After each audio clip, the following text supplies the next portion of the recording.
10 seconds, 5 seconds. Start. Mr.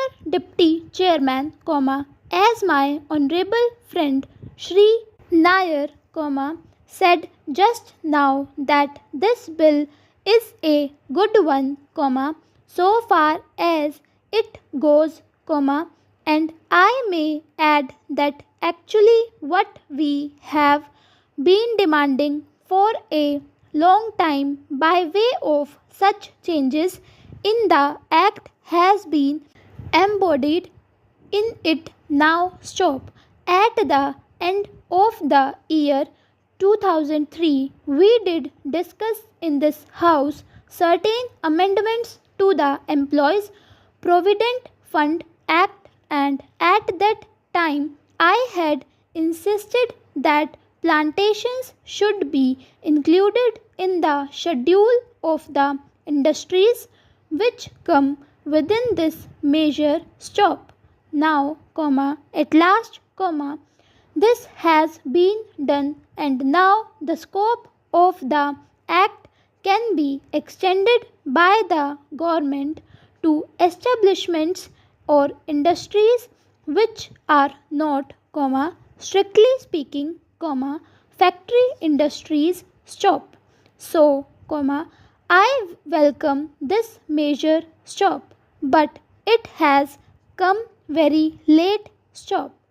Though it has come very late, I do not say that this measure will not benefit the workers. Stop. It will, no doubt, benefit workers. Stop. But as my honorable friend has rightly pointed out, the pace at which progress has been made in this direction has been very slow. Stop.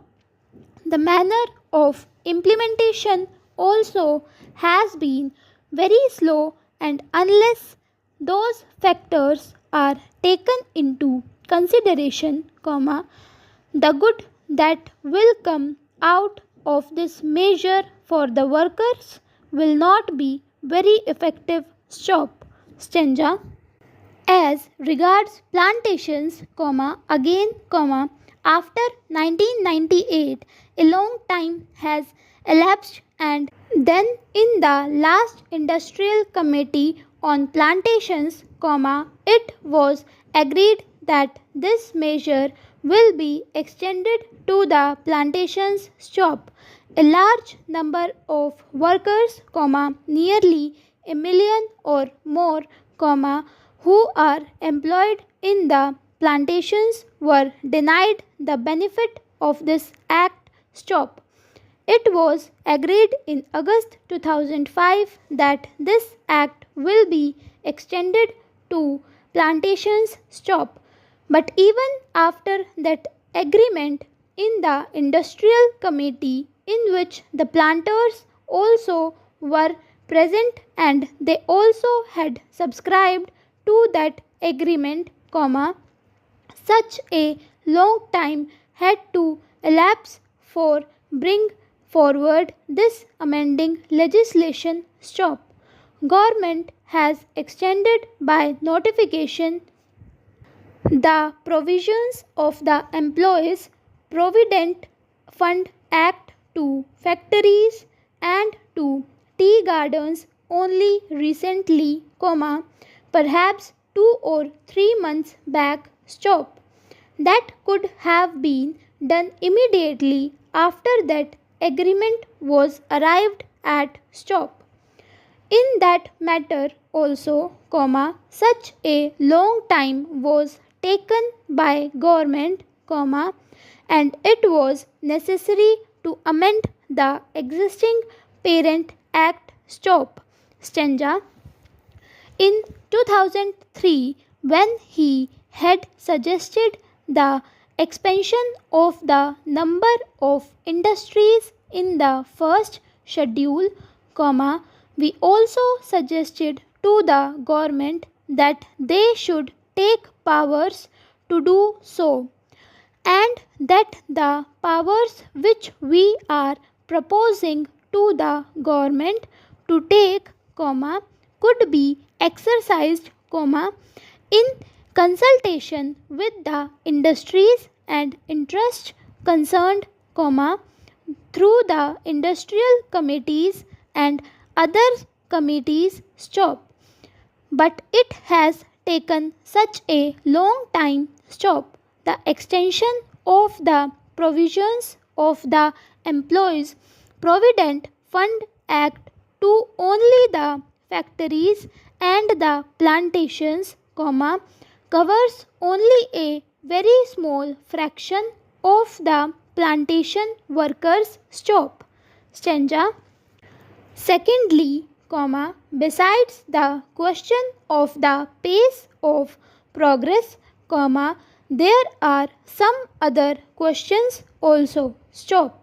There was an agreement in the Standing Labour Conference, when this question was discussed, that the provisions of this Act will be extended to industries employing 1,000 persons, and the industries come under that category as, for instance, rice mills, cashew nut factories, coir factories and other factories. Then, there are the seasonal factories. It may be said that work in these seasonal factories is of a seasonal nature, and, therefore, it is difficult to extend the provisions of this Act to workers in those factories. But, in that connection also, it may be pointed out that even in these seasonal factories, the same workers are generally employed in the next season when the factory opens and begins to work, and it should be the endeavor of the government to see that the same workers are employed. Therefore, the break in the period of work need not come in the way of the extension of the provisions of this Act to these workers. Stanza. Anyway, it is good that the government has taken powers to extend the provisions of this Act to non-factory industries, and I hope these provisions will be implemented without further delay and that the pace will be speeded up. Stanza. There are a few other points which I would like to touch. My honorable friend has already pointed out the question of forfeiture. Under the present scheme, a worker forfeits the employer's contribution to the funds, not only when he retires or leaves the factory prematurely, but also in case of dismissal or disciplinary action. It is a moot point whether there should be this forfeiture even in the case of dismissal or disciplinary action, for the worker has been working there before up to the point of time when this disciplinary action took place. Often, we find that even in the industrial tribunals, they have come to the conclusion that the dismissal or disciplinary action was unjustified.